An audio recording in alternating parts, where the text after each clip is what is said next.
Vaccine તો આપણે વ્યવસ્થિત રેગ્યુલર લગાડીએ જ છે, એટલે વેક્સિનના લીધે બચ્ચું જે બીમાર પડતું હોય એવું તો આપણા કેસમાં એટલું બધું થતું નથી, એટલે એના લીધે વજન ના વધતું હોય એવું તો આપણા કેસમાં છે નહીં. હવે બીજું એક રીઝન એ છે કે અમુક વાર થોડું વિટામિનની ડેફિશિયન્સી કે ઉણપ હોય, આયર્નની ઉણપ હોય, એના લીધે પણ એવું થઈ શકે. હવે આમ જોતાં તો બાળક વ્યવસ્થિત લાગે છે, પણ થોડી ભૂખ એની થોડી વ્યવસ્થિત રીતે એને લાગે એટલા માટે થઈને આપણે એક આયર્ન સપ્લિમેન્ટ્સ ચાલુ કરીએ છીએ.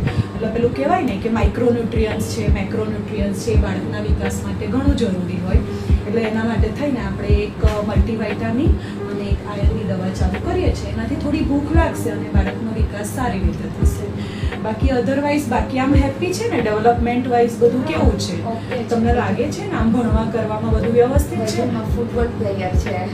ફૂટબોલ પ્લેયર છે એટલે બધાની જોડે રમે કરે, તમારી જોડે વાતચીત બધું બરાબર કરે છે? Okay okay. ઉત્સવ દશેરાના દિવસે ઘોડો ના દોડ્યો.